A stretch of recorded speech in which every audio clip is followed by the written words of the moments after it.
ഒരു പ്രൊമോ വന്നിട്ടുണ്ട്. നമ്മുടെ നൂറയും അക്ബറും തമ്മിലുള്ള വാക്ക് തർക്കങ്ങൾ തുടരുകയാണ്.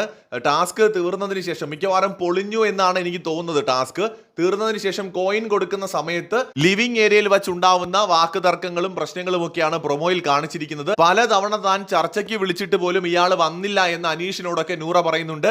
ഇതിനിടയിൽ ബിഗ് ബോസ് വിളിച്ചു പറയുകയാണ്, ഏറ്റവും കൂടുതൽ ബ്ലാക്ക് കോയിൻ കൈവശമുള്ളയാള് ഈ ആഴ്ച ഡയറക്റ്റ് നോമിനേറ്റ് ചെയ്യപ്പെടും എന്ന് ബിഗ് ബോസ് വിളിച്ചു പറയുന്നിടത്ത് ഒരു ഞെട്ടലോട് കൂടിയിട്ടാണ് പ്രൊമോ അവസാനിക്കുന്നത്. സോ ഇപ്പോൾ ഇന്നത്തെ ടാസ്കുമായി ബന്ധപ്പെട്ട പ്രൊമോയാണ്. നിലവിൽ ലൈവിനകത്ത് തൊഴിലാളി യൂണിയൻ നേതാക്കളും തൊഴിലാളിയും ഒക്കെ മാറി നിൽക്കുകയാണ്. 1-2 പേര് മാത്രമാണ് മുതലാളിയോട് കൂറ് കാണിക്കുന്നത്.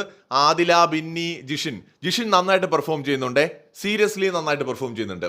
അക്ബറൊക്കെ നന്നായിട്ട് പെർഫോം ചെയ്യുന്നുണ്ടെങ്കിലും അഗ്രസീവായി പോകുന്നു. അക്ബറിന് കാര്യം മനസ്സിലായി. അതായത് ഇവിടെ ഈ ഒരു ടാസ്ക് പൂർത്തിയായാൽ അതിന്റെ ബെനിഫിറ്റ് നൂറയ്ക്കാണെന്ന് മനസ്സിലായി. അത് മനസ്സിലായ സ്ഥിതിക്ക് അക്ബർ ഈ ഗെയിം നടപ്പിലാക്കുന്ന രീതി ശരിയല്ല. ഈ അഗ്രസീവായിട്ടല്ല ഇത് നടപ്പിലാക്കേണ്ടത്, ബുദ്ധിപരമായിട്ടായിരിക്കണം. അവിടെയാണ് അക്ബറിന് പലപ്പോഴും പാളിപ്പോകുന്നത്. എന്തായാലും പ്രൊമോ വന്നിട്ടുണ്ട്. കൂടുതൽ അപ്ഡേറ്റ്സുമായി വീണ്ടും വരാം.